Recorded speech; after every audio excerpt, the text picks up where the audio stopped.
The question is 36.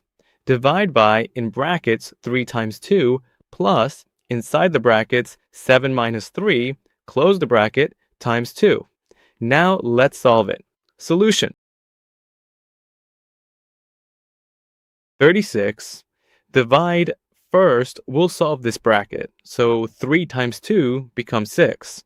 Or we'll write 6 plus, and 7 minus 3 will keep the bracket the same, times 2. Now let's solve further. 36 divided by 6 plus, if we solve this bracket, 7 minus 3 becomes 4. Times 2 now. Here, we'll give priority to division first, then multiplication as the second priority, and addition as the third priority. So let's continue.